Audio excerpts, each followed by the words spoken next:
At the airport parking lot, I found my son sleeping in his car with his twin babies. I asked him what happened to the $300,000 I had invested in his startup. He broke down and told me my wife and her family took everything and told people I was mentally unstable. I lost my temper and said, "Pack your things." You know, sometimes life hits you so hard, it feels like a cosmic joke. I thought I'd seen it all. Built half of Chicago, buried a wife, raised a family. But nothing, and I mean nothing, prepares you for seeing your own flesh and blood utterly broken by the person they swore to love forever.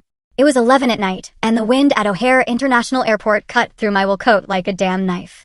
17 degrees Fahrenheit. -8 Celsius.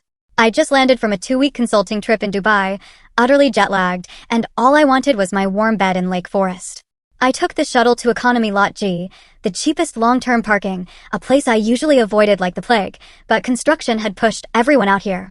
As I walked down aisle 14, searching for my black Ram, I saw it. Tucked away in a dark corner, half hidden behind a concrete pillar, was a silver 2020 Ford Explorer. My heart sank. I knew that car. I bought that car. It was the wedding gift I gave my son Daniel and his wife, Tiffany, 5 years ago. But why was it here?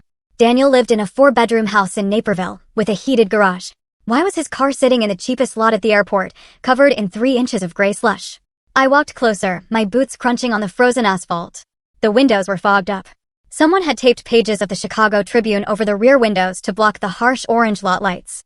I wiped a circle of frost off the driver's side window and peered inside. My heart stopped. My son, Daniel, 32 years old, a software engineer who graduated top of his class. He was slumped over the steering wheel, wearing 3 hoodies and a beanie, his breathing shallow. Asleep. Then I looked in the back seat. That was a physical blow to the chest. My twin grandsons, Leo and Max, curled up together like puppies under a dirty fleece blanket. They were awake. Leo was holding a sleeve of stale Ritz crackers, handing one to his brother. Their little noses were red from the cold. I didn't think. I reacted. I pounded my fist on the glass. Daniel jerked awake, eyes wide with terror. He scrambled backward, hands up, as if expecting to be hit. He didn't see his dad. He saw a threat.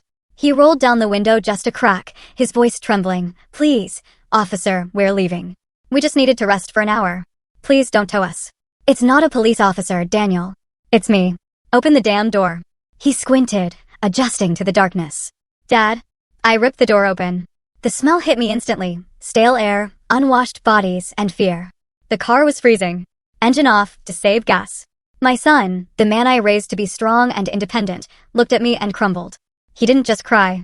He shattered. He buried his face in his hands and sobbed with a sound I will never, ever forget. I leaned in and unlocked the back doors. Grandpa, Leo and Max yelled, trying to scramble out of their car seats. I saw their breath in the air.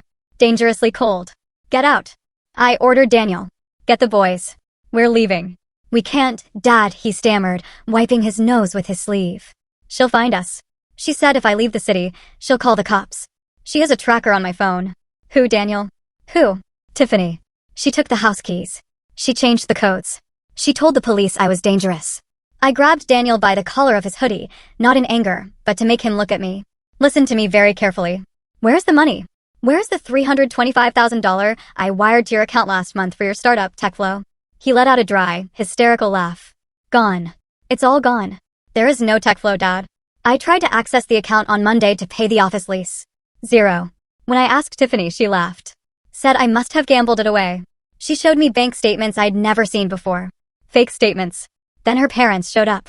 Jerry and Linda. They threw my clothes on the lawn. Said I was mentally unstable and a danger to the kids. "And you believe them?" My voice was low, dangerous. "They had paperwork, Dad. A doctor's note, signed by someone I don't know, claiming I have acute bipolar disorder. They threatened to have me committed if I didn't leave. I managed to grab the boys when she was in the shower, and we ran. We've been living in this parking lot for 3 days, because I didn't know where else she wouldn't look." I looked at my son. He was a shell of a man, broken by the woman he adored, betrayed by the family he tried to support. But he was alive. And my grandsons were alive. "Grab the car seats," I said. "Leave the rest." "But the car." Daniel protested. "Leave it," I cut him off. "It's a tomb. You're coming with me." I marched them 3 rows over to my truck, started the engine, and cranked the heater to maximum. The heated leather seats began to warm up. I watched Leo and Max hold their little hands up to the vents, sighing with relief. I pulled a protein bar from my glove box and gave it to them. They ate it like they hadn't seen food in days. Daniel sat in the passenger seat, shivering violently as the adrenaline wore off. He looked at me, shame written all over his face. I'm sorry, Dad. I failed. I lost the money. I lost my home. I'm a failure. I put the truck into gear and drove toward the exit gate. I didn't look at him. I looked straight ahead at the icy road.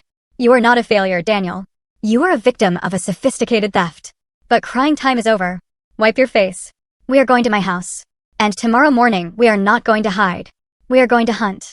As we merged onto I-190, my phone buzzed. A text from my home security system. Motion detected at front gate. I checked the camera feed on my dashboard screen. It wasn't a delivery driver. It was a squad car from the Lake Forest Police Department. And standing next to it, wrapped in a white faux fur coat, looking like a grieving angel, was Tiffany. She found us, Daniel whispered, his face draining of color. She knows.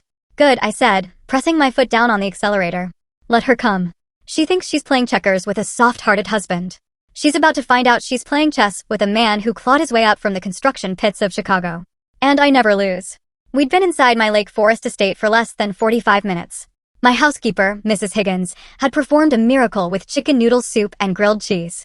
For the first time in 3 days, I saw a little color return to Leo and Max's cheeks. They were at the granite island in my kitchen, small legs dangling, eating like it was their last meal. Daniel sat next to them, staring into a mug of hot coffee, his hands still trembling from the parking lot's cold. The warmth of the house, the smell of food, the silence of the snow falling outside, it all felt like a sanctuary. I thought we had time. A night to breathe, to plan. I was wrong.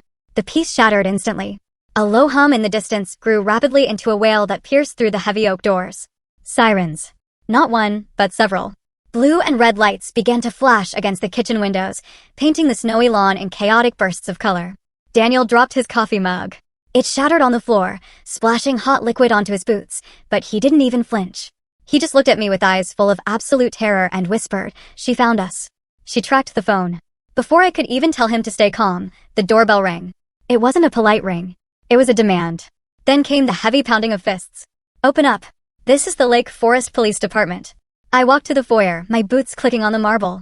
I opened the door to find 3 squad cars blocking my driveway, 3 officers on my porch, hands near their holsters. And behind them, stepping out of the back of a police cruiser like a tragic heroine in a movie, was Tiffany. She wasn't wearing the clothes of a worried mother searching for her children. She was wearing a pristine beige trench coat that I knew cost more than $2,000 and a cashmere scarf wrapped perfectly around her neck. Her face was a mask of tear-streaked devastation. She ran past the officers toward me, wailing, "Where are they? Where are my babies? Please tell me he didn't hurt them." Officer Miller, a man I donated to for the policeman's ball for 10 years, stepped forward. He looked uncomfortable. "Mr. Caldwell, I'm sorry for the disturbance. We received a frantic 911 call regarding an active kidnapping. Mrs. Caldwell alleges that your son, Daniel Caldwell, abducted their 2 children and has made threats of violence. We have an emergency custody order signed by a judge less than an hour ago." I looked at the paper he shoved toward me. A protective order granting Tiffany full temporary custody based on immediate danger. It claimed Daniel was suffering from acute bipolar episodes and was a flight risk. "This is ridiculous," I said, keeping my voice level. "My son is in the kitchen feeding his children soup. He is not a kidnapper. He is a father protecting his kids from homelessness." Tiffany pushed past the officer, rushing into the house. "Leo. Max. Mommy is here." I turned to see Daniel standing in the hallway entrance, shielding the boys behind his legs. When Leo and Max saw their mother, they didn't run to her. They froze.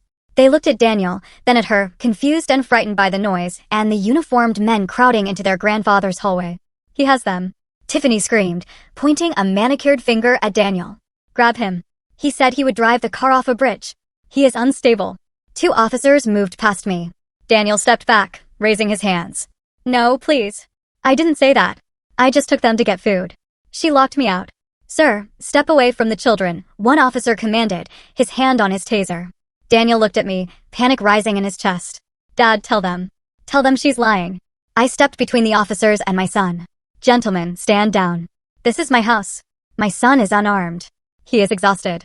He is not a criminal." "Mr. Caldwell," Officer Miller said firmly, putting a hand on my arm.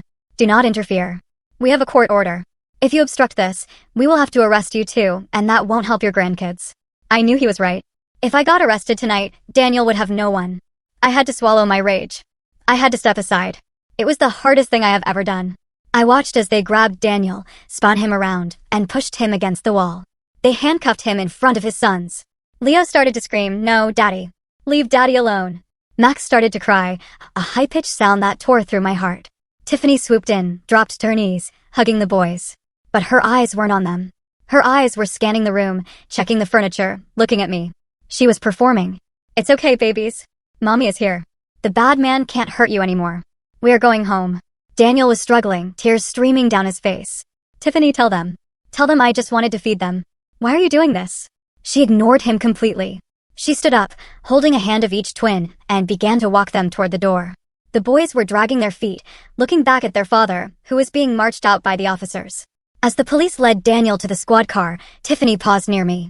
The chaotic noise of the scene seemed to fade for a second. She leaned in close, bringing her face next to mine, as if to give me a hug of gratitude. To the officers watching, it looked like a daughter-in-law seeking comfort from a grandfather. But her voice was a whisper of cold, sharp steel. "Dad," she hissed into my ear, "I am so sorry you had to see him like this. I tried to protect you from the truth. Daniel has a problem. A serious gambling problem." I pulled back slightly to look at her, but she held my arm tight.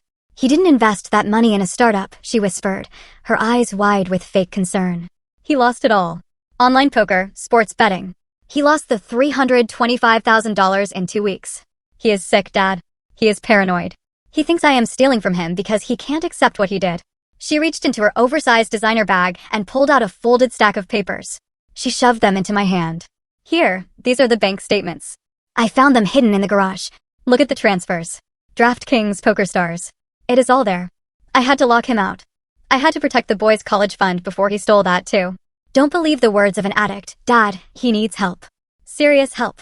She pulled away, wiping a fresh tear from her cheek, and looked at me with a pleading expression that would have won an Academy Award. "Please, don't bail him out yet. The doctors say he needs to hit rock bottom before he can heal. Let them take him to the psychiatric ward. It is for his own good." She turned and walked out into the snow, pulling my sobbing grandsons toward her luxury SUV. I stood in the open doorway, the cold wind biting at my face. I looked down at the papers in my hand. Crumpled bank statements. I saw the numbers. I saw the names of gambling sites. It looked real. It looked damning. For a split second, doubt crept into my mind.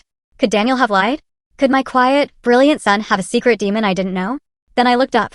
I saw Tiffany buckling the boys into the back seat of a brand new Range Rover Sport. I saw the way the light caught the diamonds on her wrist.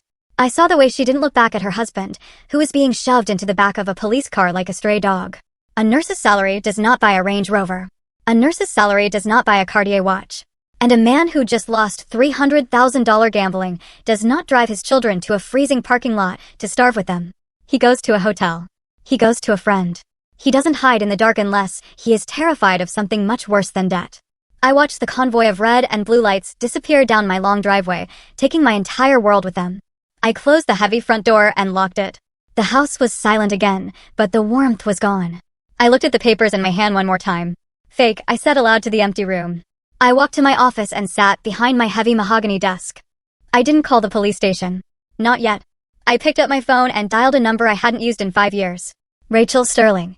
The toughest, meanest, most expensive divorce and criminal defense attorney in Chicago. It was midnight, but she answered on the second ring. "Harrison," she said, her voice smoky and alert. "This better be good or someone better be dead." "They took him, Rachel," I said, my voice steady but cold as ice. "They took Daniel to the psych ward on a 5,150 hold. And she took the kids." I heard the rustle of sheets and the click of a lamp turning on. "Who is she, Harrison?" "The woman who thinks she just won the lottery," I replied. "I need you at Cook County Hospital in 20 minutes. Bring a forensic accountant and bring a private doctor. We are not just getting him out. We are going to burn her kingdom down." I hung up the phone and looked at the family portrait on my desk. Daniel, 10 years old, smiling, wearing a baseball cap. I made a promise to that boy. I promised I would always protect him. I failed him this week. I let him sleep in the cold. But the cold was over. I opened my safe and took out a stack of cash and my black ledger. Tiffany Prescott wanted to play games with mental health and bank statements. She had no idea she had just invited a shark into her kiddie pool. I turned off the lights in the office. It was time to go to work. I stood on the frozen porch, watching the taillights of the police cruiser fade into the winter darkness. My son was in the back of that car, handcuffed, broken, and labeled a danger to himself and others. A 5150 hold. That's the legal code for an involuntary psychiatric commitment. It means for the next 72 hours, Daniel has no rights. He has no voice. He is just a number in the system. But it wasn't the police car that held my attention. It was the white Range Rover Sport, idling at the end of my driveway. The exhaust plume rose thick and white in the cold air. Tiffany was adjusting the rearview mirror, checking her makeup. I saw the interior light flicker on for a second. In that brief moment of illumination, I saw something that made the bile rise in my throat. She raised her hand to smooth her hair, and the street lamp caught the distinct glint of golden diamonds on her wrist. It was a Cartier Tank Française. I know watches. I've bought enough of them for clients and partners over the years. That watch retails for at least $8,000. Then there was the car itself, a 2024 Range Rover Sport in Fuji White. That's a $110,000 vehicle.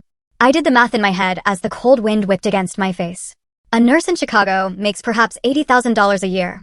Daniel had been unemployed for 6 months, pouring every cent into his startup. They were supposedly broke. They were supposedly drowning in debt. Yet, as she pulled away, the tires crunching confidently on the snow, she looked like a woman who had just won the lottery. $325,000 missing. A brand new luxury SUV. A diamond watch. And a husband conveniently locked away in a psychiatric ward where no one would believe a word he said. The equation was simple. It was brutal. It was a conspiracy. I turned and walked back into my house. The silence was deafening.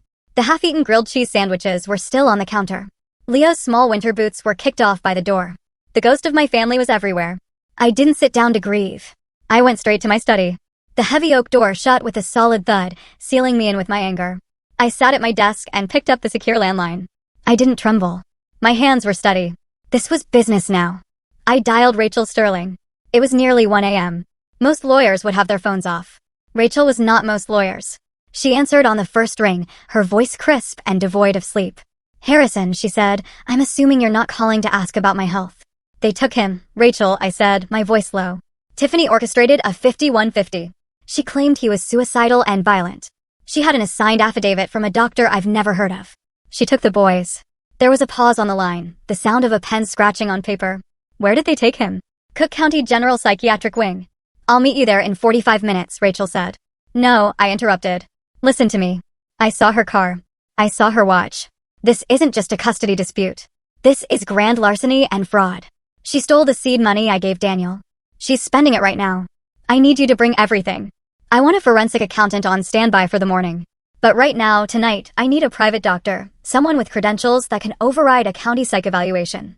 I need to prove my son is not insane. I need to prove he is being poisoned or gaslit." "I have just the man," Rachel replied, her tone sharpening. "Dr. Aries. He's the former head of psychiatry at Mount Sinai. He owes me a favor. We'll meet you at the intake desk. Harrison, bring your checkbook. This is not going to be cheap." "I don't care about the cost," I said. "Just get him out." I hung up and walked to the wall safe behind my painting of the Chicago skyline. I spun the dial. Left, right, left. The heavy steel door swung open. I took out a thick envelope of cash and my black ledger. I also took my personal firearm, a Sig Sauer, checked the safety, and then put it back. No, I couldn't bring a weapon into a hospital. I had to fight this war with different ammunition. I grabbed my coat and headed for the garage. I bypassed the sedan and took the truck again. It felt more like a tank. The drive to Cook County Hospital was a blur of gray highway and yellow streetlights. My mind was racing, connecting the dots. Daniel had said he felt groggy. He said he couldn't remember transactions. He said Tiffany found bank statements he'd never seen. It was a classic setup. Make the victim look unstable. Isolate him. Strip him of his credibility. Then, when he tries to speak the truth, it sounds like the ravings of a madman. I arrived at the hospital at 2:05 a.m. The emergency room entrance was a chaotic scene of ambulances, police cars, and the desperate energy of the city's night shift. I parked the truck and walked in. The air smelled of antiseptic and stale coffee. Rachel Sterling was already there. She was standing near the security desk, a striking figure in a sharp black trench coat and high heels that clicked ominously on the linoleum floor. She looked like a shark swimming in a tank of goldfish. Standing next to her was an older man with silver hair and a weary but intelligent face. "That had to be Dr. Aries," Harrison, Rachel said, nodding to me. She didn't offer a hug. She knew I didn't want one. "This is Dr. Aries. We've been blocked at the first checkpoint. The attending nurse says Daniel is under heavy sedation and cannot have visitors for 24 hours. "Heavy sedation?" I repeated. "Of course. They want to keep him quiet." Dr. Aries stepped forward. "Mr. Caldwell, if they have administered antipsychotics to a patient who is merely exhausted or under duress, it could cause significant cognitive damage. We need to intervene immediately. I walked up to the reception desk. A young man behind bulletproof glass looked up bored. Name, Harrison Caldwell. I am here for my son, Daniel Caldwell. He was brought in 2 hours ago by police. The man tapped on his keyboard. Caldwell. Acute hold. No visitors. Doctor's orders. Come back tomorrow. I leaned close to the glass. I didn't raise my voice. I lowered it. Listen to me, son. The woman standing behind me is Rachel Sterling. If you don't know who she is, Google her. She sues hospitals for breakfast. The man standing next to her is the former chief of psychiatry for the state. We have reason to believe my son has been falsely committed and is being chemically restrained against his will. You have 2 choices. You can call the administrator on duty and let us up, or you can be named personally in the lawsuit we file at 9 a.m. The young man blinked. He looked at Rachel, who offered him a cold, predatory smile. He picked up the phone. 10 minutes later, we were in the freight elevator, moving up to the 5th floor, the psychiatric wing. The doors opened and the atmosphere changed. It was quiet here, oppressive. We were met by a shift supervisor who looked nervous. He is in room 504, she said. But please keep it down. He is very agitated. We walked down the long, sterile hallway. Room 504 was at the end. The door was heavy metal with a small, reinforced window. I looked inside. Daniel was strapped to a bed. His wrists and ankles were bound with leather restraints. He was thrashing against them, his head rolling from side to side on the thin pillow. His eyes were open but unfocused. He was mumbling something over and over. I pressed my ear to the door. Not crazy, he whispered. Not crazy. She took the money. She took the money. I felt a rage so hot it almost blinded me. My son, the boy who built his first computer at age 10, the man who never raised his voice, strapped down like an animal. Dr. Aries unlocked the door with the keycard the nurse had reluctantly given him. We entered the room. Daniel flinched as the light from the hallway hit his face. Daniel, I said softly. It's Dad. I'm here. He looked at me, struggling to focus. Dad, is she here? Don't let her in. She has a needle. She puts it in the coffee. I looked at Dr. Aries. Did you hear that? Dr. Aries was already at the bedside, checking Daniel's pupils with a pen light. Dilated. Rapid pulse. He lifted Daniel's arm. There was a fresh puncture mark, but there were also older bruises, faint yellow and green marks near the crook of his elbow. This isn't just from tonight, Dr. Aries said, his voice grim. He has been sedated before. Recently. Repeatedly. Rachel pulled out a notepad. We need a toxicology screen right now. Independent lab, not the hospital lab. We need to preserve the chain of custody. I grabbed Daniel's hand. It was cold and clammy. Daniel, listen to me. We are getting you out, but I need you to hold on. I need you to stay awake. He squeezed my hand weakly. The money, Dad. The $300,000. It's not lost. It's in Florida. I saw the transfer code before she locked me out. Prescott Ventures. Prescott. Tiffany's maiden name. Her parents, Jerry and Linda. I looked at Rachel. We have a trail. Rachel nodded, already typing on her phone. I'll have my investigator run it. If that money crossed state lines, this is federal wire fraud. I turned back to my son. I smoothed the hair back from his sweating forehead. You rest now, Daniel. Don't fight the straps. Let Dr. Aries do his work. I am going to find your money. I am going to find your children. And the people who put you in this bed are going to wish they had never heard the name Caldwell. I walked out of the room into the hallway. I needed air. I felt suffocated by the injustice of it. I walked to the window at the end of the hall and looked out at the Chicago skyline. Somewhere out there, in a warm bed, Tiffany was probably sleeping soundly, thinking she had won. She thought the 72-hour hold bought her time. She thought it gave her a head start. She was wrong. It didn't buy her time. It bought her a war. I took out my phone and dialed the number for Gus, my private investigator. It was 3 a.m. Gus, I said when he answered, wake up. I have a job for you. I need you to find a company called Prescott Ventures in Florida. And I need you to find out everything about Jerry and Linda Prescott. I want to know what they eat, where they sleep, and exactly how much debt they are in. And Gus, start looking for a white Range Rover Sport. I want to know where it parks at night. I hung up the phone. The sun was starting to crack the horizon, painting the sky in bruises of purple and gray. Day 1 of the 72 hours had just begun, and I had a lot of work to do. The morning sun hit the gray linoleum of the hospital hallway, but it brought no warmth. It was 9 a.m., and we were standing in the office of the hospital administrator, a man named Dr. Vance, who seemed to shrink physically under the predatory gaze of Rachel Sterling. She didn't shout. She didn't pound the desk. She simply placed a thick file on his desk and leaned forward. Doctor, she said, her voice smooth as silk and just as dangerous. You have 2 options right now. Option 1 is to continue holding Daniel Caldwell based on a falsified affidavit from a doctor who has been reprimanded 3 times by the medical board. If you choose this, I will have a writ of habeas corpus filed by noon, and by 1 p.m., I will be suing this hospital and you personally for unlawful imprisonment and medical malpractice. She paused to let the threat sink in. Dr. Vance wiped sweat from his upper lip. Option 2, she continued, is that you allow Mr. Caldwell's private physician, Dr. Aries, to examine the patient immediately. If Dr. Aries determines that Daniel is not a threat to himself or others, you will discharge him into his father's custody. Right now, not in 48 hours. Now. The administrator looked at me. I stood by the door, arms crossed, wearing a suit that cost more than his car. I didn't say a word. I just stared at him. He looked back at the file Rachel had put down. He knew who I was. He knew who Rachel was. He picked up his phone and dialed the nurse's station. Let them in, he muttered. And prepare the discharge papers if the independent evaluation clears him. 10 minutes later, we were back in room 504. The restraints were gone, but Daniel looked worse than he had the night before. He was sitting on the edge of the bed, his head in his hands, wearing a paper hospital gown that made him look fragile and small. When the door opened, he flinched. "Dad," he croaked. His voice was dry, cracked from dehydration. I walked over and put a hand on his shoulder. It felt bony. He had lost at least 15 pounds in the last month. "I am here, son. We are leaving. But first, Dr. Aries needs to check you." Daniel looked up. His eyes were bloodshot and rimmed with dark circles. "I'm not crazy, Dad. I swear. I didn't gamble the money. I don't even know how to play poker." "I know," I said softly. "I believe you." Dr. Aries moved efficiently. He pulled the privacy curtain and opened his medical bag. He didn't just check Daniel's heart rate or blood pressure.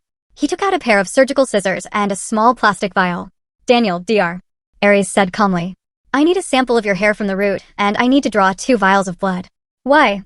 Daniel asked, confusion clouding his face. "Because we need to know what is in your system," I answered for the doctor. "Daniel, think back. The last few weeks. How did you feel in the evenings?" Daniel rubbed his temples. "Tired. So tired. It was weird.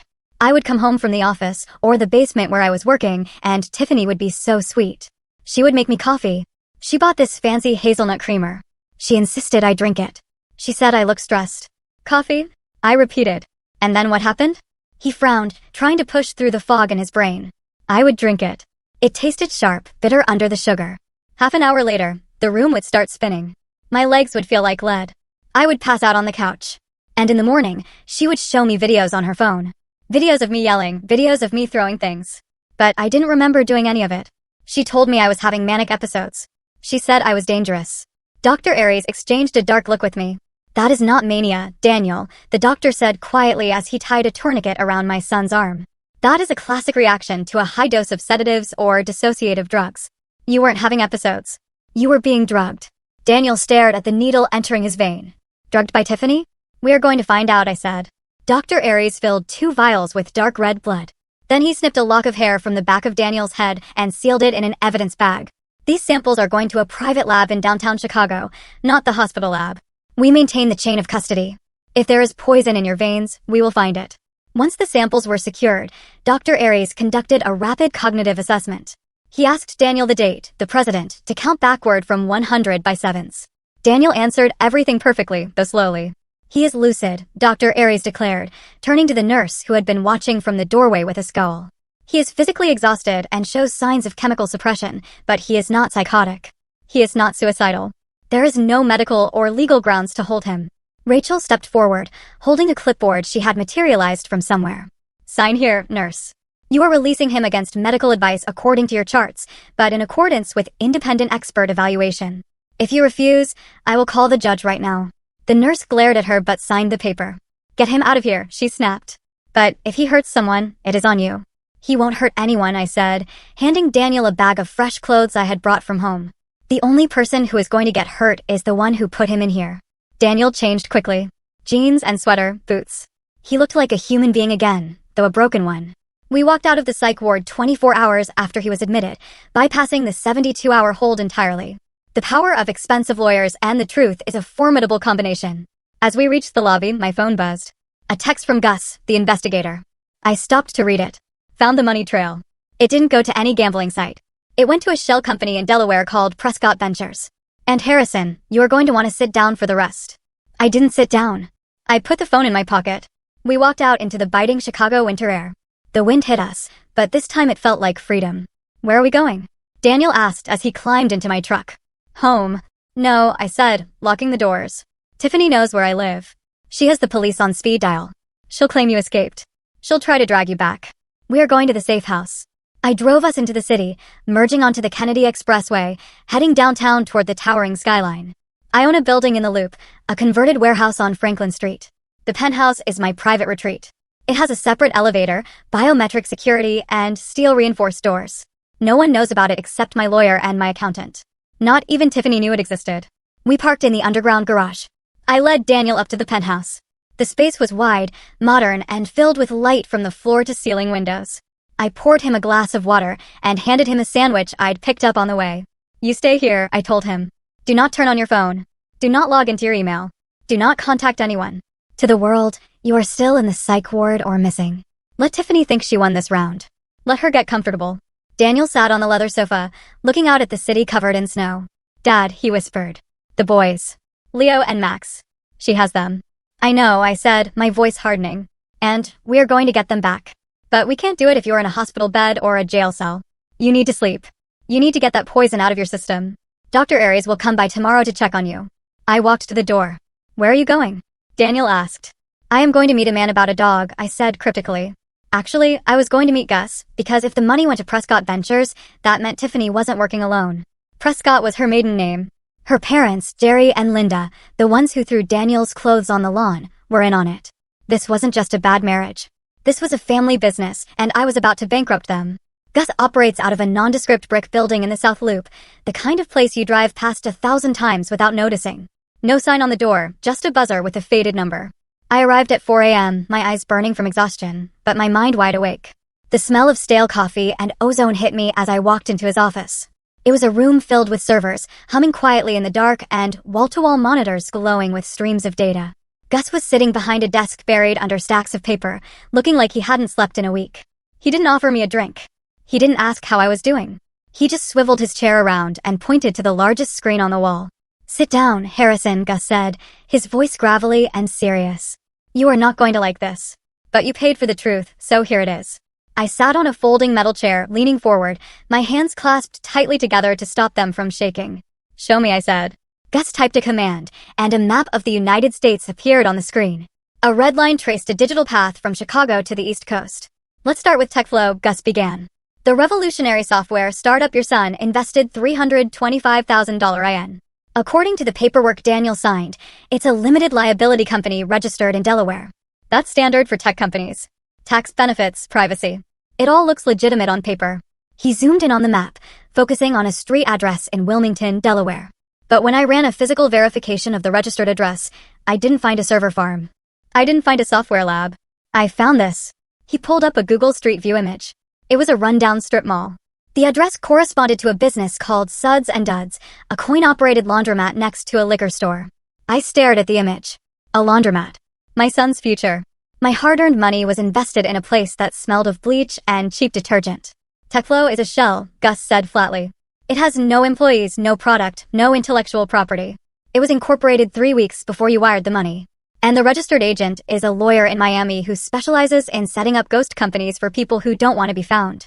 So, it was a scam from day one, I said, feeling a cold, hard knot of rage tighten in my stomach.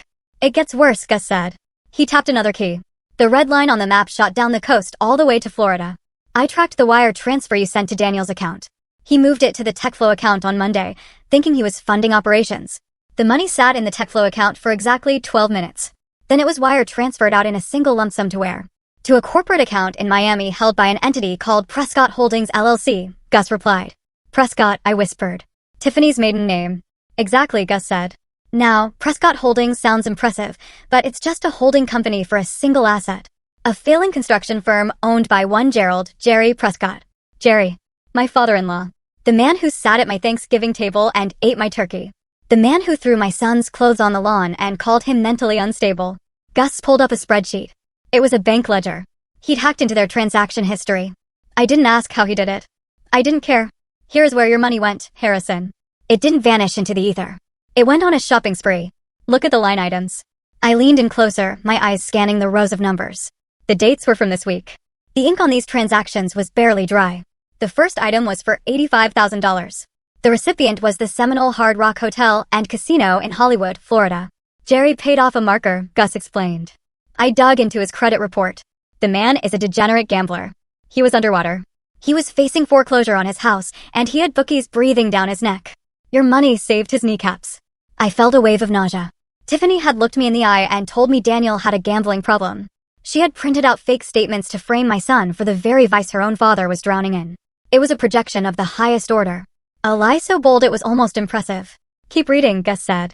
The next item was a wire transfer for $112,000 to Land Rover Gold Coast in downtown Chicago. I closed my eyes. The white Range Rover Sport. The car I saw her driving tonight. The car she put my grandsons in. She bought it with my money. She stole from her husband, devastated his life, and then treated herself to a luxury SUV to drive away from the wreckage. And the rest? I asked, my voice barely a whisper. Gus highlighted a series of transactions. $45,000 to Royal Caribbean Cruise Lines, a booking for the owner's suite on the Icon of the Seas for next month.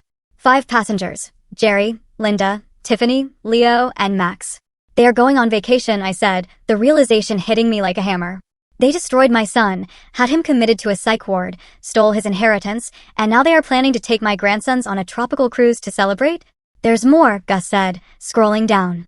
Tuition payments, $5,000 to Bright Horizons Academy, spa treatments at the Peninsula Hotel, designer clothing boutiques on Michigan Avenue.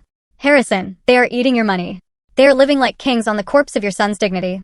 I stood up and walked to the window. The city lights of Chicago blurred before my eyes. I wasn't sad anymore. Sadness is a weak emotion.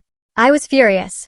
I was filled with a cold, hard resolve that I hadn't felt since my early days in construction, when union bosses tried to shake me down.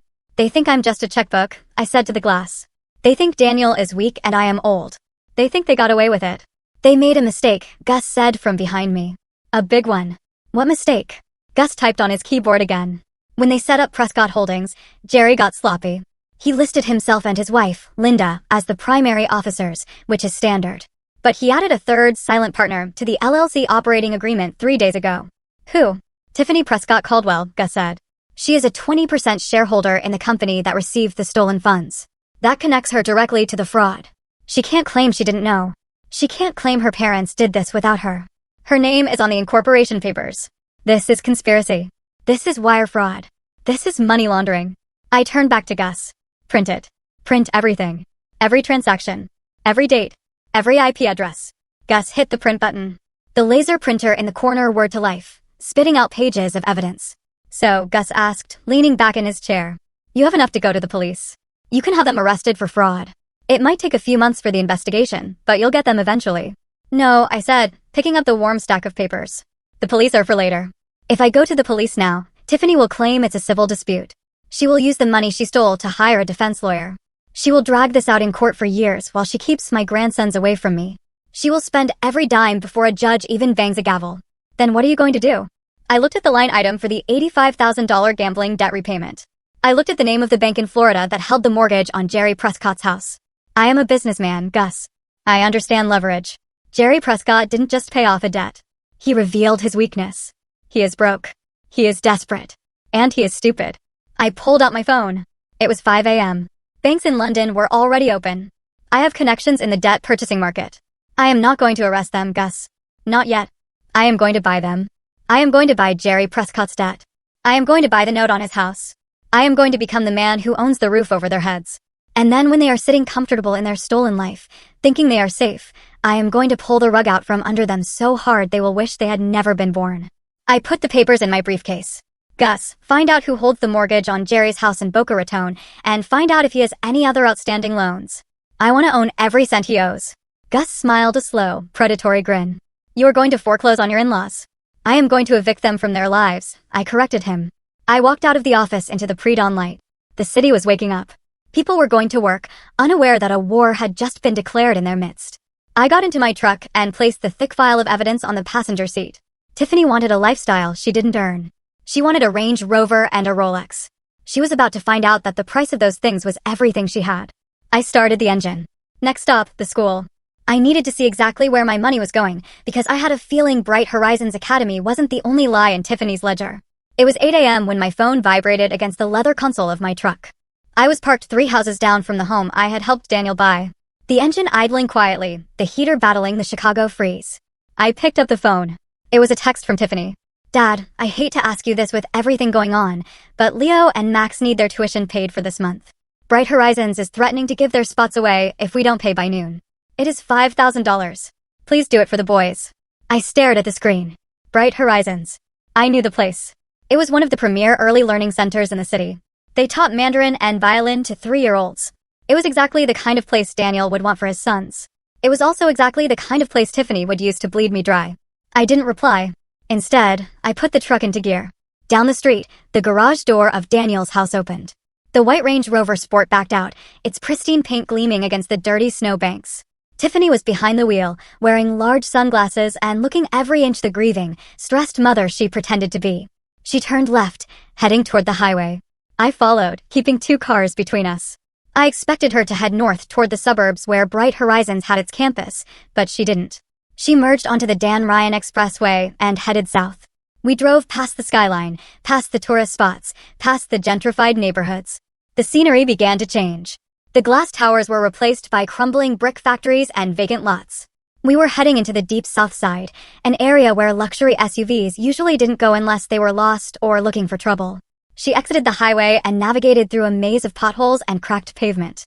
The streets were lined with houses that had boarded up windows and yards filled with frozen trash. I felt a cold knot tighten in my stomach.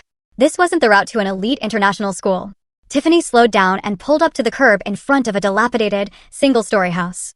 There was no sign. There was no playground. There was just a chain-link fence that was rusting and bending under the weight of the snow.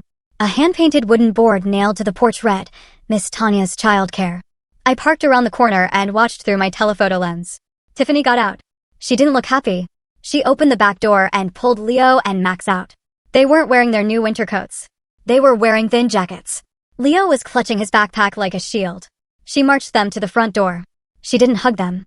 She didn't kneel down to say, have a good day. She rang the bell, and a heavy-set woman in a stained sweatshirt opened the door.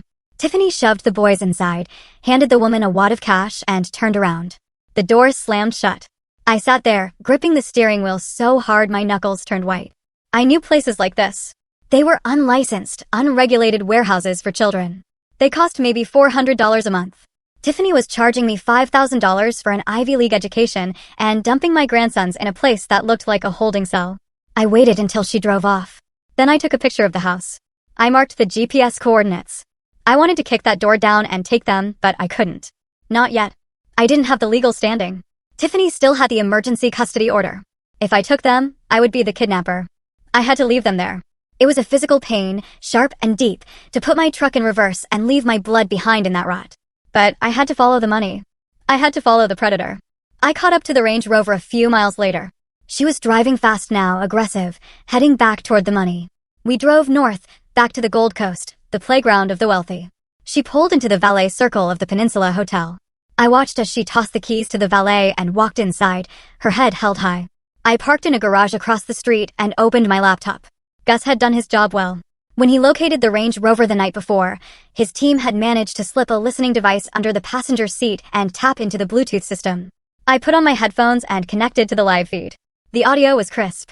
I heard the door of the Range Rover open, the valet parking the car, then silence for an hour while she was inside. I waited. I watched the hotel entrance. At noon, Tiffany emerged. She wasn't alone. Walking arm in arm with her was Linda Prescott, her mother.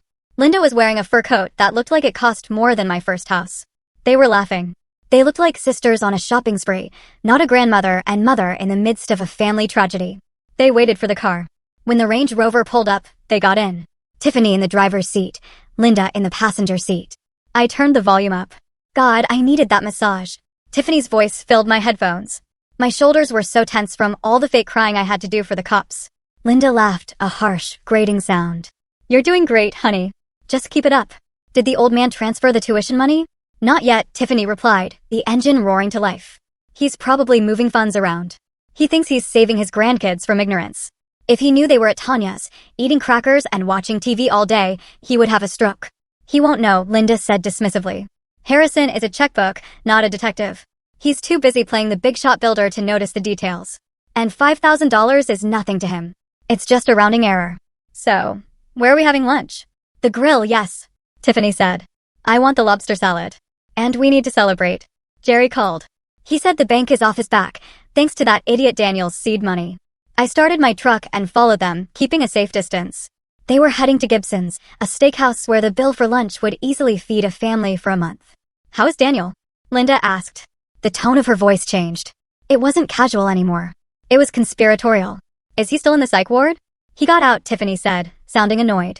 His dad got some high-priced lawyer to spring him. But it doesn't matter. He's a wreck.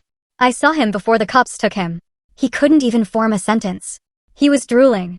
Good, Linda said. That means the dosage is right. You have to keep it up, Tiff. If he gets clear-headed, he might start remembering things. He might start looking at the accounts again. I don't know how I'm going to dose him if he isn't living at home, Tiffany said. He will come back, Linda assured her. He has nowhere else to go. He is weak. He loves you. He will come crawling back, begging for forgiveness. And when he does, you be the sweet, forgiving wife. You make him a nice dinner. You make him his favorite coffee. And you put a little extra of the special sweetener in it. I felt the blood drain from my face. Special sweetener? That stupid Daniel, Linda continued, chuckling darkly. He probably thinks he's going crazy. He probably thinks he has genetic bipolar disorder. It's hilarious. You just need to keep him loopy for another month. Just 1 month. Why a month? Tiffany asked. Because the court hearing for permanent custody is in 3 weeks, Linda explained. If he shows up to that hearing looking like a zombie, stumbling over his words, the judge will give you everything. Full custody, the house, alimony, child support based on the old man's money. We will have total control. And once you have the court order, it doesn't matter if he gets sober, you will own him. I shuddered. It wasn't just greed. It was calculated biological warfare. They were chemically lobotomizing my son to win a court case. What about Harrison? Tiffany asked. He looked suspicious last night. Harrison is old, Linda scoffed. He's losing his edge. He's just trying to save face. As long as you play the victim, as long as you keep crying about how much you love Daniel and how worried you are about his mental health, Harrison will be paralyzed. He won't attack the mother of his grandchildren. He is too soft. Soft. I looked at my reflection in the rearview mirror. My eyes were hard. My jaw was set. I had spent 40 years building skyscrapers, fighting unions, negotiating with corrupt city officials, and surviving economic collapses. I had buried a wife. I had raised a family. There was nothing soft about me. I listened as they pulled up to the restaurant. I heard the valet open the door. Enjoy your lunch, ladies, the valet said. We certainly will, Linda replied. The audio cut out as they exited the vehicle. I sat in my truck, watching them walk into the restaurant. They looked untouchable. They looked like royalty. I picked up my phone and called Dr. Aries. Doctor, I said, I need you to run a full panel for heavy metals and veterinary sedatives, specifically ketamine or xylazine. Why? Dr. Aries asked. Because I just heard my mother-in-law tell my daughter-in-law to put extra sweetener in my son's coffee to keep him a zombie for the court hearing. There was a silence on the line. Then Dr. Aries spoke, his voice cold. Bring the samples to the lab immediately, Mr. Caldwell. If this is true, this is attempted murder. It is true, I said. And doctor, yes. Do not release the results to anyone but me and Rachel Sterling. We are going to need them for the party. What party? The surprise party I am throwing for the Prescott family, I said. I hung up and put the truck in gear. I wasn't hungry. I wasn't tired. I was fueled by a cold, burning hatred that gave me infinite energy. I drove back toward my office. I had bank records. I had a confession on tape. I had photos of the neglect of my grandchildren. But I needed one more thing. I needed the kill shot. I called Gus. Gus, I said, I want you to look into Jerry Prescott's mortgage in Florida. I already did, Gus replied. It is a mess. He is $85,000 in arrears. The bank is threatening foreclosure. Who holds the paper? I asked. A small regional bank, Sunshine State Trust. Get them on the phone, I said. I want to buy the note. You want to buy his mortgage? I want to buy his debt, Gus. All of it. Every dime he owes to anyone. I want to be the one who decides if he sleeps in a bed or a box. Consider it done, Gus said. I drove on. The pieces were falling into place. They thought they were playing a game. They thought they were smart. But they forgot the golden rule of business. Never steal from a man who builds prisons for a living. I was about to construct a cage around them so tight they wouldn't even be able to breathe. And the best part? They would walk into it with a smile, thinking they were coming to collect a check. The investigation was done. Now it was time for the execution. It was 6 p.m., and the sky outside the penthouse windows had turned the color of a fresh bruise. Inside the safe house, the air was thick with tension. Daniel sat on the edge of the leather sofa, his hands clasping a glass of water so tightly his knuckles were white. He looked better than he had at the hospital, color returning to his cheeks, but his eyes were still haunted. He looked like a man waiting for a jury to deliver a verdict on his life. The private elevator chimed softly, breaking the silence. The doors slid open, and Dr. Aries stepped out, followed closely by Rachel Sterling. Neither of them was smiling. Dr. Aries carried a thick manila envelope under his arm. Rachel was holding her tablet, her face set in a grim line that I knew meant she was ready for war. I stood up from my armchair. "Do we have it?" Dr. Aries nodded. He walked to the coffee table and placed the envelope down. He didn't sit. He looked at Daniel with a mixture of professional detachment and profound pity. "Daniel," the doctor said, his voice calm and measured. "I need you to listen to me very carefully. The results from the toxicology screen came back from the private lab an hour ago. We tested your blood for immediate substances and your hair follicles for a historical record of exposure." Daniel looked up, his voice trembling. "Am I bipolar? Do I have a chemical imbalance? Is it genetic?" "No," Dr. Aries said firmly. "You do not have bipolar disorder. You do not have schizophrenia. Your brain chemistry is perfectly normal." "Then why," Daniel whispered, "why did I lose time? Why did I break the lamps? Why did I scream at the walls?" "Because you were being poisoned," Dr. Aries said. The word hung in the air like smoke. Poisoned. Daniel blinked, unable to process it.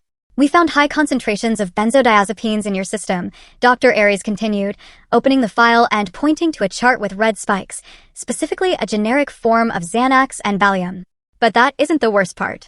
We also found significant traces of xylazine." "What is xylazine?" Daniel asked. "It is a veterinary sedative," the doctor explained. "It is used for anesthesia in horses and cattle. It is a muscle relaxant and a central nervous system depressant. In humans, when mixed with benzodiazepines, it causes extreme lethargy, memory loss, and periods of confusion. But as it wears off, it causes a rebound effect, agitation, aggression, hallucinations. It mimics a psychotic break perfectly." I felt the blood in my veins turn to ice. Xylazine. That was the special sweetener Linda had laughed about. They were treating my son like livestock. "This wasn't recreational," Dr. Aries said, tapping the paper. "The hair analysis shows a pattern. The dosage started low 3 months ago and increased steadily. It peaked last week. The timing corresponds exactly with your supposed episodes. Someone was administering this to you daily, likely in a liquid to mask the taste." "The coffee," Daniel whispered. His face went gray. "Every night she made me coffee. She bought that hazelnut creamer. She said it was to help me relax after working on the code. She would stand there and watch me drink it. She wouldn't let me put the cup down until it was finished." He stared at the floor, his eyes wide with horror as the memories flooded back. "She would film me," Daniel said, his voice rising in panic. "I remember now. I would be stumbling around the living room, feeling like my head was full of cotton, and she would be standing there with her phone, recording me. She would ask me questions like, 'Why are you so angry? Daniel, why do you want to hurt us?' But I wasn't angry. I was terrified. I couldn't feel my legs." He stood up abruptly, knocking the glass of water onto the floor. It shattered, but he didn't notice. "She did this," he shouted. "She did this to me. She told everyone I was crazy. She told the police. She told her parents. And she was poisoning me the whole time. This constitutes attempted murder," Rachel said from the corner, her voice cold and sharp, or at the very least, aggravated assault with intent to cause great bodily harm. "This report proves that the videos she has are not evidence of your insanity. They are evidence of her crime." But Daniel wasn't listening to the legal strategy. The reality of the betrayal hit him physically. He clutched his stomach, doubling over. The woman he loved, the mother of his children, the person he slept next to for 5 years, had been systematically destroying his mind to steal his money. She had watched him deteriorate. She had comforted him while holding the poison. "I think I'm going to be sick," Daniel gasped. He ran for the bathroom. I heard the door slam, followed by the violent sounds of retching. He was purging the betrayal. He was vomiting up the last remnants of the life he thought he had. I looked at Dr. Aries. "Is there permanent damage?" "Physically, he will recover," the doctor said. "The liver is resilient. But psychologically, Harrison, I don't know. To be gaslit on this scale, to be made to believe you are losing your own mind, it leaves scars. He will need therapy. A lot of it." I walked to the bathroom door. It was quiet now. I pushed it open gently. Daniel was sitting on the floor, leaning against the tub. His face was wet with sweat and tears. He looked like a child again, small and broken. "Dad," he choked out. "She tried to turn me into a vegetable. She wanted to lock me away forever. How could she do that? How could anyone do that?" I sat down on the cold tiles next to him. I put my arm around his shoulders and pulled him close. He wept into my shirt, his body shaking with deep, racking sobs. "Because she is evil, son," I said softly. "Because she doesn't have a soul. She saw you as an obstacle to a paycheck." I let him cry until there were no tears left. I let him mourn the death of his marriage. Then I handed him a towel. "Wipe your face, Daniel." He took the towel and scrubbed his face hard, as if trying to erase the last few days. He looked at me. His eyes were red, but the fear was gone. It was replaced by something else, something harder, something I recognized. It was hate. "What do we do, Dad?" he asked. "She has the boys. She has the house. She thinks I am in a padded room." I stood up and offered him a hand. He took it and pulled himself up. He stood tall. "We are going to use her arrogance against her," I said. "She thinks she has one. She thinks you are incapacitated. She thinks I am a confused old man who just wants to keep the peace." I led him back out to the living room. Rachel and Dr. Aries were waiting. "Dr. Aries," I said, "I need you to certify these results. I want an official affidavit stating that Daniel was poisoned." "Consider it done," the doctor said. "And Rachel," I continued, "I need you to prepare a petition for my own for emergency custody based on imminent danger. But do not file it yet." "Why not?" Rachel asked. "We have the smoking gun." "Because if we file it now, she will run," I said. "She will take the remaining money and disappear with the boys. Or worse, she will claim the results are faked. We need to catch her in a lie she can't escape. We need a confession or something close to it." "How?" Daniel asked. I looked at the file on the table. I looked at the city lights burning outside. "We are going to give her exactly what she wants," I said. "She wants control. She wants money. She wants you out of the picture. So, we are going to offer it to her." I walked to the window. "Tomorrow, I am going to pay a visit to Tiffany. I am going to play the role of the defeated, disappointed grandfather. I am going to tell her that I accept the diagnosis. I am going to tell her that I want to set up a trust fund for the boys because their father is unfit." Daniel stiffened. "Dad, no." "Trust me," I said, turning back to him. "I'm going to dangle a $2 million carrot in front of her face, and when she opens her mouth to take a bite, I am going to snap the trap shut." I looked at Rachel. "Get the paperwork ready for a trust fund meeting. Invite Tiffany, Jerry, and Linda. Tell them we are signing over control of the assets. Get them all in one room." "And then what?" Rachel asked, a small smile playing on her lips. "And then," I said, my voice dropping to a whisper, "then we show them the test results. Then we show them the bank transfers. Then we introduce them to the new owner of their debt." I walked over to Daniel and put my hands on his shoulders. "Stop crying, son. You are done being the victim. Tonight you sleep. Tomorrow you suit up, because the next time you see your wife, you are not going to be the husband she drugged. You are going to be the witness who sends her to prison." Daniel nodded. He took a deep breath. His jaw set. "Okay, Dad," he said. "Let's go hunting." The silence of a plan set in motion. The evidence was undeniable. The poison was real. The betrayal was absolute. There was no going back now. The only way out was through the destruction of the Prescott family. And I was ready to light the match. The morning sun pierced through the floor-to-ceiling windows of my downtown penthouse, but it did little to warm the cold determination settling in my chest. Daniel was asleep in the guest room, finally resting without the chemical haze of sedatives clouding his mind. I sat at the glass conference table with a fresh pot of black coffee and my laptop open. On the screen was a video call with Gus. He looked like he'd been living on energy drinks and spite for the last 24 hours. "Harrison," Gus said, his voice crackling slightly over the secure connection. "I found the pressure point. And it is not just a crack in the armor. It is a gaping wound." "Show me," I said, taking a sip of coffee. Gus shared his screen. It was a credit report and a property lien search for Jerry Prescott in Boca Raton, Florida. The numbers were staggering. Jerry Prescott presented himself as a successful real estate developer, a man of leisure who spent his days on the golf course. The documents told a different story. "He is drowning," Gus explained, using his cursor to highlight a specific entry. "This is the mortgage on his primary residence, a sprawling 5-bedroom villa on the waterfront.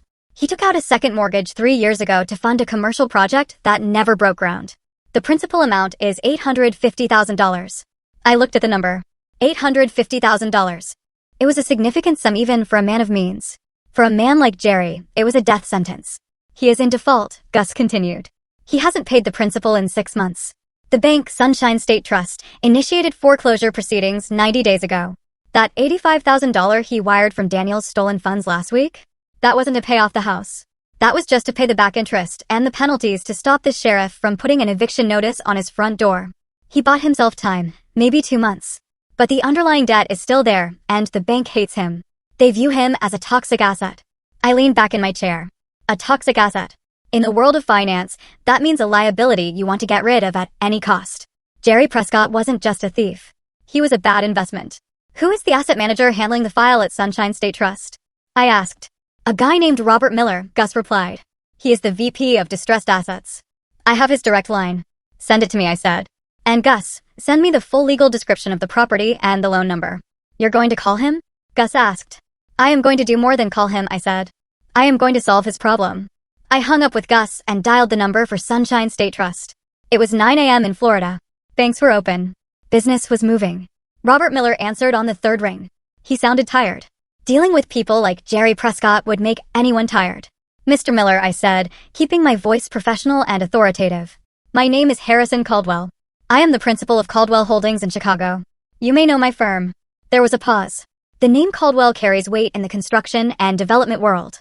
Yes, Mr. Caldwell, Miller said, his tone shifting instantly to respectful. I know of your work. How can I help you? I understand you hold a non-performing note on a property in Boca Raton, I said, getting straight to the point. The borrower is Gerald Prescott. Loan number ending in 459. Miller hesitated. Privacy laws prevent me from discussing specific client accounts, Mr. Caldwell. I understand, I interrupted. I am not asking you to discuss his account. I am calling to make you an offer to purchase the debt. I want to buy the note in full, cash today. The silence on the other end was heavy. Banks usually sell bad debt for pennies on the dollar to collection agencies. They lose money on every deal. I was offering him a miracle. You want to buy the Prescott note? Miller asked, disbelief coloring his voice. At face value. I want to buy the assignment of the mortgage and the promissory note, I clarified. I will wire you $850,000 plus whatever legal fees and administrative costs you have incurred. In exchange, you transfer all rights of the creditor to Caldwell Holdings. I become the bank. Miller didn't ask why. He didn't care why. He just saw a way to clear a massive red stain off his ledger before the quarterly report. If you can verify funds, Mr. Caldwell, I can have the assignment documents drafted within the hour, Miller said, trying not to sound too eager. I will have my CFO wire the proof of funds immediately, I said. Send the contract to my email. I want this closed by noon. I hung up and called my personal banker.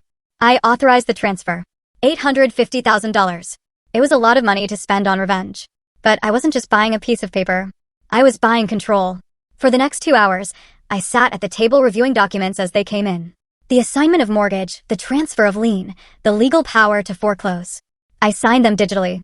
I watched the progress bar on the wire transfer move from pending to complete. At 11:45 a.m., my phone pinged. It was an email from Robert Miller. Transaction complete. The file is yours. Pleasure doing business with you, Mr. Caldwell. I closed my laptop and walked to the window. I looked out at the frozen city of Chicago, but my mind was in sunny Florida. I imagined Jerry Prescott sitting by his pool, sipping a drink paid for with my son's money. I imagined him laughing with Linda, thinking they had pulled off the perfect crime. They thought they had used the stolen funds to save their house. They thought they were safe. They had no idea that the money they stole had just led the wolf right to their door. By purchasing the debt, I had bypassed the need for a court order. I didn't need to sue them. I didn't need to prove fraud. I simply stepped into the shoes of the bank. And unlike the bank, I had no interest in negotiating. I had no interest in payment plans. I checked the terms of the mortgage. It had a specific clause called the insecurity clause. It allowed the lender to call the entire loan due immediately if the lender reasonably believed the collateral or the borrower's ability to pay was impaired. Given that Jerry was unemployed and living on stolen funds, his ability to pay was non-existent. I could call the loan today. I could send a sheriff to post a foreclosure notice on his gate this afternoon. I could have them on the street by the weekend. But I didn't. I wanted more than just their house. I wanted their hope. I wanted them to walk into the trap willingly. I picked up my phone and called Rachel Sterling. Do you have the paperwork ready for the trust fund meeting? I asked. Yes, Rachel replied. I have drafted a dummy trust agreement. It names Tiffany as the sole trustee of a $2 million educational fund for the boys. It looks very official, very tempting. Good, I said. Send the invitations. Tell them I want to meet on Friday at your office. Tell them I want to sign everything over so I can retire in peace. Tell them I am tired of fighting. They will come running, Rachel said. They are greedy, Harrison. They won't be able to resist. I know, I said. And Rachel, yes? Add a clause to the meeting agenda, a review of assets and liabilities. Tell them it is standard procedure for the trust. Why? Because I want to see Jerry's face when I put the foreclosure notice on the table next to the check he thinks he is getting. I hung up the phone. I felt a cold satisfaction settling in my bones. I was now the owner of my enemy's debt. I held the deed to their sanctuary. They were living in my house. They were sleeping under my roof and they didn't even know it. I walked into the kitchen to pour another cup of coffee. Daniel was awake, standing by the counter, looking at a picture of Leo and Max on his phone. Did you find any? He asked, his voice hopeful but scared. I put a hand on his shoulder. I found everything, Daniel. And I just bought us a very big hammer. Get dressed. We have a meeting to prepare for, and you need to look like a man who has lost everything so they don't see the man who is about to take everything back. The financial noose was around their necks. Now all I had to do was kick the chair. It was Thursday afternoon when I pulled my black Ram truck into the driveway of the Colonial House in Naperville. The house looked exactly as it had the day I bought it for Daniel and Tiffany. The lawn was manicured. The shutters were painted a tasteful slate gray, and the American flag hung limp on the porch. It was the picture of suburban perfection. It was a lie. I sat in the truck for a moment, staring at the front door. I checked my reflection in the rearview mirror. I had to change my demeanor. I couldn't be the shark who had just bought $850,000 worth of debt. I couldn't be the man who had ordered a forensic toxicology screen. I had to be a grandfather. I had to be a tired, defeated old man who was overwhelmed by his son, his mental illness, and just wanted to ensure his legacy was safe. I slumped my shoulders. I loosened my tie. I let the exhaustion I had been fighting for days finally show on my face. It wasn't hard to act tired. The rage was exhausting. I walked up the path and rang the doorbell. I waited. I knew she was home. Her new Range Rover was parked in the garage. I could hear the faint sound of a television inside. The door opened. Tiffany stood there. She was wearing designer yoga pants and a cashmere sweater, looking fresh and rested. When she saw me, her face immediately shifted into a mask of guarded concern. She didn't invite me in. She stood in the doorway, blocking the view of the interior, like a gatekeeper protecting her fortress. "Harrison," she said, her voice cool. "I didn't expect to see you. Is he back in the hospital?" I looked down at my boots, avoiding her eyes. I let out a heavy sigh. "Can I come in, Tiffany?" I asked, keeping my voice low and devoid of energy. "I just need to sit down for a minute. I've been doing a lot of thinking." She hesitated. She scanned the driveway to make sure I was alone. Seeing no police, no lawyers, just a broken old man, she stepped back. "Of course, Dad, come in." I walked into the foyer. The house smelled of expensive candles, vanilla and sandalwood. It was clean, immaculate. There were no toys on the floor. It didn't look like a home where children lived. It looked like a staging area for a real estate sale. "Where are the boys?" I asked, looking toward the living room. "They're at school," she lied smoothly. "At Bright Horizons. They love it there. It gives them stability while their father is going through this." I nodded, swallowing the bile that rose in my throat. I knew exactly where they were. They were at Miss Tanya's illegal daycare on the south side, probably eating generic cereal while she enjoyed her vanilla candles. But I didn't challenge her. I nodded like a senile fool. "That is good," I said. "Stability is important." I walked into the kitchen and sat at the island. Tiffany stayed on the other side, leaning against the counter, her arms crossed. She was analyzing me, looking for a trap. "What are you doing here, Harrison?" she asked. I rubbed my face with my hands. "I owe you an apology, Tiffany." Her eyebrows shot up. "An apology?" "Yes," I said. I was angry. I was defensive. When you told me Daniel had a gambling problem, I didn't want to believe it. He is my son. I raised him better than that. But I spoke to the doctors. I saw the way he was acting, the paranoia, the aggression. I looked up at her, making sure my eyes looked watery and defeated. "You were right," I whispered. "He is broken. I don't know if it is drugs or gambling or mental illness, but the man I saw in that hospital, that wasn't my Daniel. And I was wrong to blame you. You were just trying to protect the children." Tiffany's posture relaxed instantly. Her shoulders dropped. A small, triumphant smile touched the corners of her lips before she smoothed it back into a frown of sympathy. "Oh, Dad," she said, her voice dripping with fake sweetness. "I tried to tell you. It has been a nightmare for me, living with his mood swings, hiding the money so he wouldn't steal it. I just want him to get better." "I know," I said. "And he won't get better if I keep enabling him. I realized that last night. If I give him access to money, he will just lose it again, or worse." I reached into my jacket pocket. Tiffany flinched, perhaps expecting a subpoena. Instead, I pulled out a leather notebook. I opened it and stared at a page of scribbled numbers. "I am 70 years old, Tiffany," I said. "I am tired of fighting. I built my company from nothing, and I wanted to leave it to Daniel, but I can't trust him. Not anymore. If I leave him my estate, he will gamble it away in a year, and my grandsons will be destitute." I paused, letting the silence stretch. I watched her eyes. They were locked on the notebook. "So, I have made a decision," I continued. "I am going to bypass Daniel completely. I want to set up an irrevocable trust for Leo and Max. I want to secure their future so that no matter what happens to Daniel, they will go to the best colleges. They will have cars. They will have houses. They will have everything I worked for." Tiffany leaned forward. "A trust fund?" "Yes," I said. "I am prepared to seed it with $2 million immediately. Cash, $2 million. The number hung in the air between us. I saw the physical reaction in her body. Her pupils dilated. Her breathing hitched. It was the reaction of an addict seeing a fix. That is very generous of you, Harrison," she stammered. The boys deserve it. Yes, they do, I said. But there is a problem. A trust needs a trustee. Someone to manage the investments. Someone to authorize the expenses. It can't be Daniel. He is legally incompetent right now. And I am too old. I might not be here in 10 years. I looked at her directly. It has to be you, Tiffany. You are their mother. You are the only responsible adult left in this equation. I want to name you the sole trustee. You would have full control over the disbursements for their care, their housing, their lifestyle. Full control, she repeated, testing the words on her tongue like a fine wine. Yes, I said. I trust you to do what is right. I see that now. You drove a hard bargain with me before because you were trying to survive. I respect that. You are a fighter. Tiffany walked around the counter. She put her hand on my shoulder. It took every ounce of my willpower not to recoil from her touch. Dad, she said softly. I would be honored. I will protect that money with my life. I will make sure the boys have everything they need. And Daniel, we will get him help. Maybe one day he can be part of this too. I nodded slowly, standing up. I pretended to use the counter for support, acting frail. Thank you, Tiffany. That takes a weight off my mind. I have already instructed my lawyer, Rachel Sterling, to draw up the papers. Rachel Sterling? Tiffany said, a flicker of worry crossing her face. Isn't she the one who? She is the best, I interrupted. And for a trust this size, we need the best to make sure it is bulletproof. To make sure no one, not even Daniel, can challenge it later. That made sense to her. She nodded. I want to sign the papers on Friday, I said. I want this done before the weekend so I can sleep at night. Can you come to her office at 2 p.m.? I will be there, she promised. Bring your parents, I added casually as I walked toward the door. Jerry and Linda. I want them to be witnesses. And honestly, I want to apologize to them too. I was rude to them.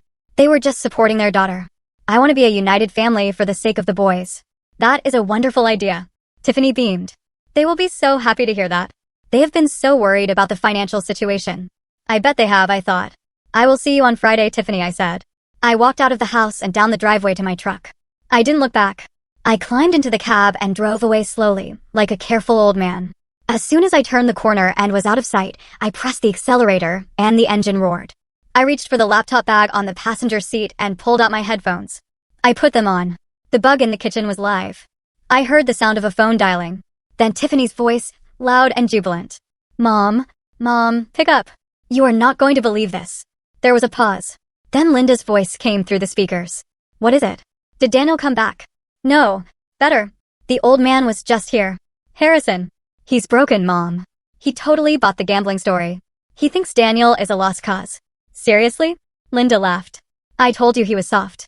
He wants to give us $2 million, Mom. He wants to set up a trust for the boys, and he wants me to be the sole trustee. Full control. He said it himself. He wants me to manage the lifestyle. $2 million? Linda shrieked. Oh my God. We are rich. We are actually rich. And he wants to meet on Friday to sign the papers. He wants you and Dad to come. He wants to apologize to you. Can you believe it? The arrogant jerk wants to beg for our forgiveness. Tell him yes. Tell him we will be there with bells on. Oh, Tiff, you did it. You played him perfectly. I hung up the phone. Tiffany said, I have to call Dad. He needs to cancel his bankruptcy meeting. We don't need it anymore. We are getting a bailout. I took the headphones off. The silence in the truck was sweet. They took the bait, hook, line, and sinker. They thought they were walking into a coronation. They thought they were going to sign a piece of paper that would fund their parasitic lifestyle for the next 20 years. They had no idea that the only thing waiting for them in Rachel Sterling's office was a foreclosure notice, a criminal indictment, and the end of their lives as they knew them. I drove toward the construction site of my new high-rise project. I needed to see steel and concrete. I needed to see honest work. I checked my watch. It was Thursday evening, 24 hours. In 24 hours, the trap would snap shut. And I was going to enjoy every single second of it. The conference room at Sterling Law is designed to intimidate. It is on the 42nd floor, with floor-to-ceiling windows that offer a panoramic view of the Chicago skyline and the freezing gray expanse of Lake Michigan. The table is a 20-foot slab of polished black marble. The chairs are Italian leather. It is a room where companies are bought, sold, and destroyed. I sat at the head of the table at 1:55 p.m. Rachel Sterling sat to my right, her posture perfect, a stack of documents arranged with surgical precision in front of her. I was wearing my best suit, a charcoal gray Brioni, but I had deliberately slumped my shoulders and left my tie slightly askew. I needed to look like a man who was giving up. At exactly 2 o'clock, the double mahogany doors opened. The receptionist announced the arrival of the Prescott family. They walked in like they were attending a coronation.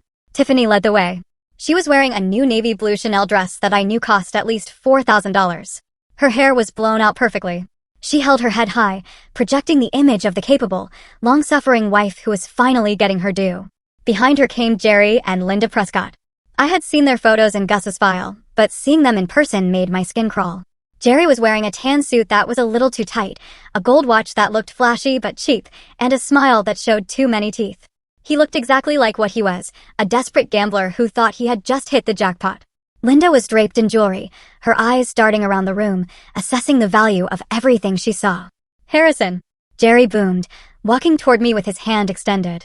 "It is so good to see you. Under tragic circumstances, of course, but it's good that we can come together as a family." I stood up slowly, leaning heavily on the table as if my legs were weak. I shook his hand. His palm was sweaty. "Thank you for coming, Jerry," I said, keeping my voice low and weary. "Linda, Tiffany, please sit down." They took the seats opposite us. They looked comfortable. They looked entitled. They looked at the documents on the table like hungry wolves eyeing a wounded deer. Rachel cleared her throat. She didn't smile. "Let us begin," she said, her voice professional and cold. "Mr. Caldwell has instructed me to expedite the creation of the Caldwell Family Trust for the benefit of his grandchildren, Leo and Max. As discussed, the initial funding amount is $2 million. I saw Jerry nudge Linda under the table. Their eyes lit up. $2 million. To them, it was a lifeline. It was freedom from debt. It was more cruises and more gambling. However, Rachel continued, because Mr. Daniel Caldwell is currently incapacitated and unable to manage his affairs, we need to establish a clear chain of custody for the assets. We need to appoint a trustee who has demonstrated full financial responsibility. That would be me," Tiffany said quickly, straightening her posture. "Harrison said I would be the sole trustee." "Correct," I said, nodding slowly. "I want you to have control, Tiffany. You know what the boys need." Rachel slid a thick document across the black marble. "This is the trust agreement," Rachel explained. "It outlines your powers as trustee. But before you sign the acceptance of funds, we need to clear up some administrative housekeeping regarding your current household finances." "Housekeeping?" Jerry asked, frowning slightly. "Standard due diligence," Rachel said smoothly. "To transfer assets of this magnitude, we need to certify that the trustee has been the primary financial decision-maker for the beneficiaries. We need to prove that Tiffany, and not Daniel, has been managing the household funds effectively. This protects the trust from any future claims Daniel might make if he recovers." It was a brilliant lie. Rachel was framing the trap as a way to protect Tiffany's power. "Oh, absolutely," Tiffany said, eager to prove her dominance. "I have been doing everything. Daniel has been useless for months. I pay the bills. I manage the accounts. I make all the purchasing decisions." "Excellent," Rachel said. She pulled a single sheet of paper from the bottom of the stack and placed it in front of Tiffany. "Then I need you to sign this affidavit of financial responsibility. It is a sworn statement confirming that for the past 6 months, you have had sole access to and control over the joint accounts, that you authorized all major transactions, and that you were fully aware of the allocation of all funds, including the investment capital provided by Mr. Caldwell." Tiffany didn't even read it. She didn't pause to think about why she was admitting to controlling the investment capital that was supposed to be in a corporate account. She just heard the word sole control and grabbed the Montblanc pen Rachel offered. "Of course," Tiffany said, signing her name with a flourish. "I controlled everything. Daniel didn't even know the passwords." She pushed the paper back to Rachel. "Perfect," Rachel said, notarizing the signature with a stamp. "And in my own simple terms, Mrs. Prescott has witnesses to your daughter's competency. And as beneficiaries of her care, we have a similar attestation for you, acknowledging that you received support from these funds and that you can verify Tiffany's sound judgment." Jerry laughed. "Support? Course. She is a good daughter. She helps us out. We are a tight-knit family." He signed. Linda signed. They thought they were signing character references. They thought they were validating Tiffany's right to the $2 million. In reality, they had just signed a confession. Tiffany had admitted under oath that she controlled the money, meaning she couldn't blame the theft on Daniel. Jerry and Linda had admitted to receiving the stolen funds, destroying any plausible deniability that they thought it was a gift or a loan. They had just wrapped themselves in a legal straitjacket. Rachel collected the papers. She placed them neatly in a folder and closed it. The sound of the folder snapping shut echoed in the silent room. "Now about the check," Jerry said, rubbing his hands together. "Do we get that today? The bank closes at 5. I looked at Jerry. I looked at the greed etched into every line of his face. I looked at Tiffany, who was smiling at me like the cat who had eaten the canary. I sat up straighter. I adjusted my tie. I rolled my shoulders back, shedding the posture of the defeated old man. I took a deep breath, filling my lungs with the cold, clean air of the skyscraper. The mask dropped. I looked Jerry dead in the eye. The warmth was gone from my face. The confusion was gone. All that was left was the predator. "There is no check, Jerry," I said, my voice strong and steady. The smile froze on his face. "What?" "There is no trust fund," I continued. "There is no $2 million, and there is no bailout." Tiffany looked confused. But you said the papers." I pointed to the folder Rachel was holding. "Those papers? Those aren't trust documents, Tiffany. Those are confessions.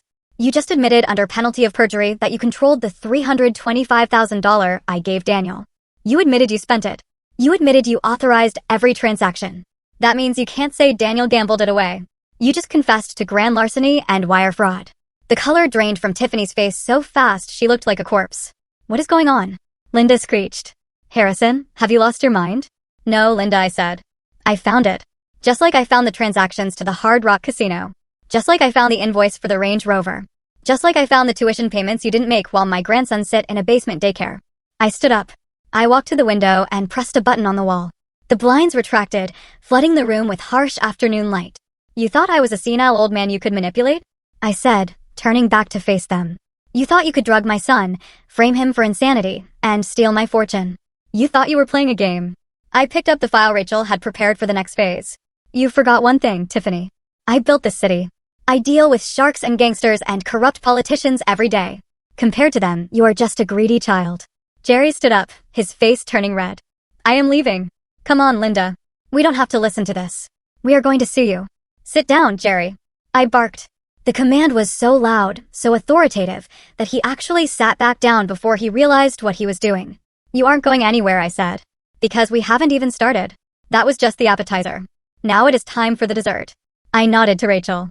She opened the conference room door, but it wasn't the police who walked in. Not yet. It was Daniel. He walked in, wearing a suit, clean-shaven, clear-eyed, and looking stronger than I had ever seen him. He wasn't the broken man from the parking lot. He wasn't the drugged victim from the hospital. He was a father who had come for his children. He walked to the table and stood next to me. He looked at Tiffany. She shrank back in her chair, terrifying recognition dawning in her eyes. "Hello, Tiffany," Daniel said. His voice was ice. "How was the coffee this morning? I hear you ran out of sweetener." The trap was sprung. The door was locked. And now the execution could begin. The silence in the conference room was shattered by Daniel's arrival. Tiffany looked at him as if he were a ghost. She had been so sure he was locked away, drooling in a hospital bed, that seeing him standing tall, wearing a suit and looking at her with cold fury, broke something in her brain. She tried to speak, but only a strangled noise came out. Jerry recovered first. He slammed his hand on the table, trying to muster some bluster. "This is entrapment. This is harassment. We signed those papers under duress. We are leaving." "Not yet, Jerry," I said, picking up a remote control. "We haven't even gotten to the entertainment portion of the evening." I pressed a button. The large 85-inch screen on the wall flickered to life. The audio was crisp and clear, booming through the surround sound speakers. It was the recording from the Range Rover.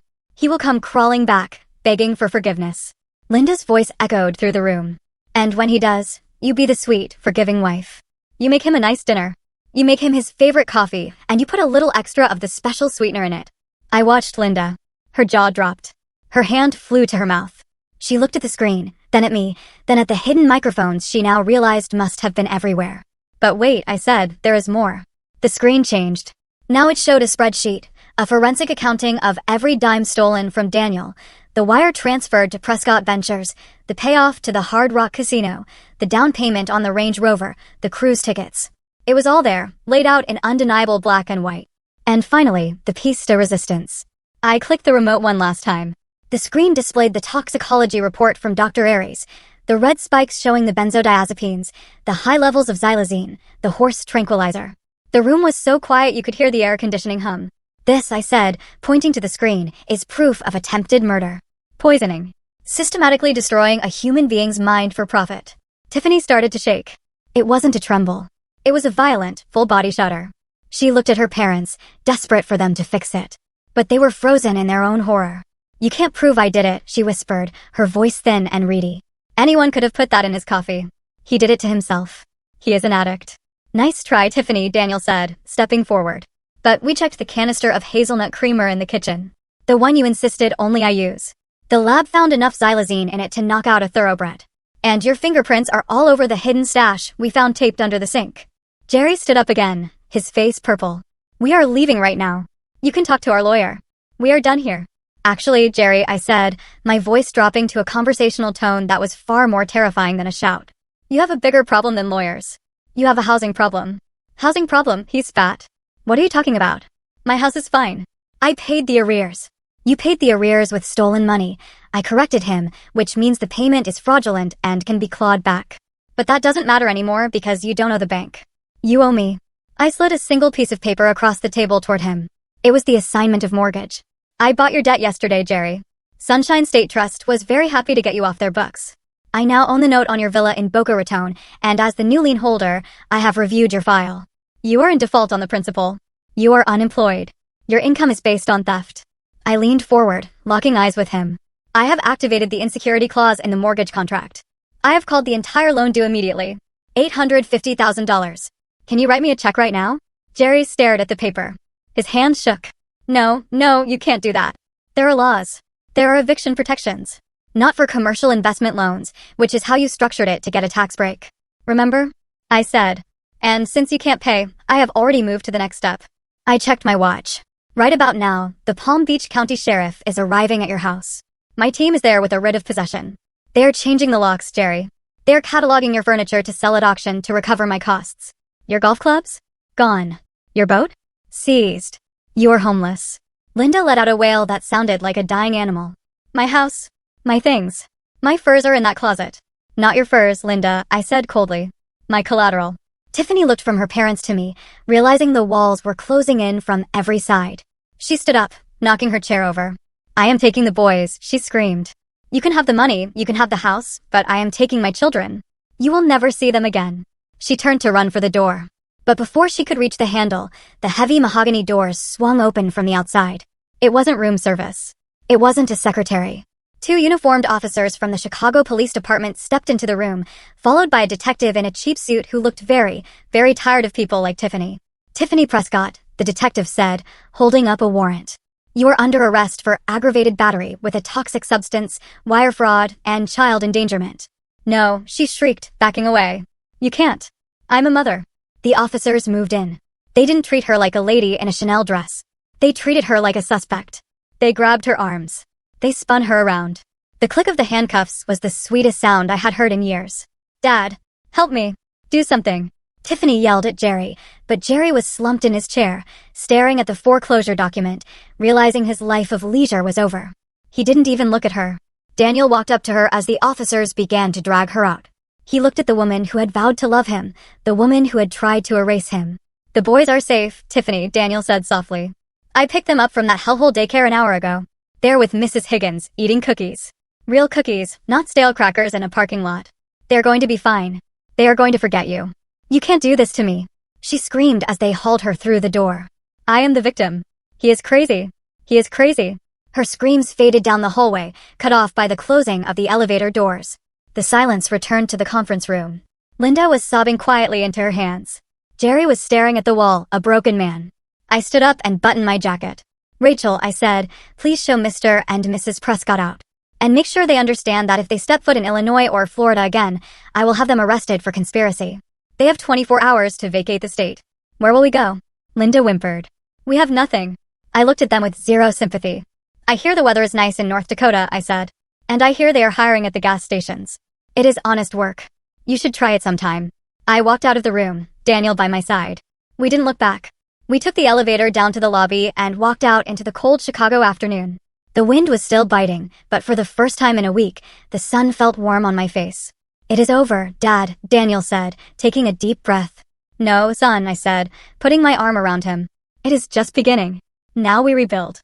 And as we walked toward my truck, I knew that the hardest part of the construction was done. We had cleared the rubble. We had removed the rot. Now we could lay a new foundation.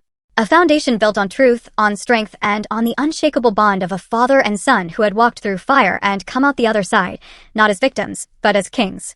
6 months is a lifetime in the construction business. In 6 months, you can dig a foundation deep enough to anchor a skyscraper, pour the concrete that will hold up the sky, and see the steel skeleton of a new legacy rise against the Chicago horizon. It is enough time to tear down a rotting structure and build something unbreakable in its place. I stood on the edge of my newest site in the West Loop, the wind whipping off Lake Michigan. But this time, the cold didn't bite. It felt fresh. It felt like the future. The noise of the city was drowned out by the symphony of industry that has been the soundtrack of my life. Jackhammers, diesel engines, the shouting of foremen, the rhythmic clang of steel on steel. To some people it is just noise. To me it is the sound of progress. It is the sound of winning. I adjusted my hard hat and looked across the chaotic yard. I wasn't looking at the building. I was looking at the man standing in the center of the activity. Daniel was wearing a white hard hat and a neon safety vest over his dress shirt. He was holding a tablet in one hand and pointing to a set of blueprints with the other, directing a crew of rough-necked ironworkers who had been in the trade for 30 years. These were men who could smell weakness from a mile away. 6 months ago, they would have eaten him alive. They would have smelled his fear. Today, they were nodding. They were listening, because the man talking to them wasn't the trembling victim I had pulled out of a frozen car at O'Hare. He wasn't the drugged husband stumbling through his own home. He was a Caldwell. He stood tall, his shoulders back, his voice projecting over the roar of the machinery. He had found his spine again. It had been forged in the fire of betrayal and tempered by the fight for his children. I looked toward the site trailer, a heated mobile office parked near the gate. Through the window, I could see Leo and Max. They were sitting at a drafting table, playing with a set of miniature die-cast cranes I had bought them. They were laughing. They were warm. They were safe. They didn't ask about their mother anymore. Children are resilient, but they are also intuitive. They knew who protected them and who treated them like luggage. They knew who abandoned them in a basement daycare and who brought them home. Tiffany was currently residing in the protective custody wing of the Cook County Jail. Her request for bail had been denied 3 times. The judge, a woman with zero tolerance for child endangerment, had looked at the toxicology reports proving she poisoned Daniel and declared her a flight risk and a danger to the community.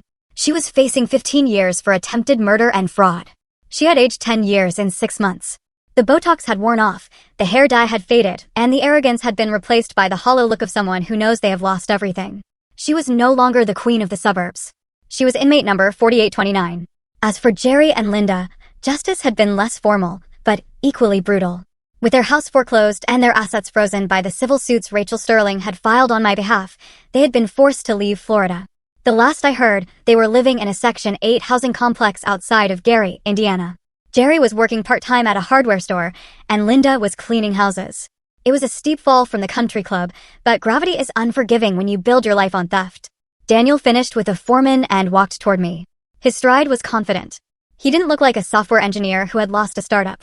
He looked like a partner. "Dad," he said, wiping dust from his screen. I finished the beta test on the site management software. I looked at him. When he first came to work for me after the legal dust settled, he wanted to just be a laborer. He wanted to work with his hands, to forget his mind. But I told him no. I told him to use his gift.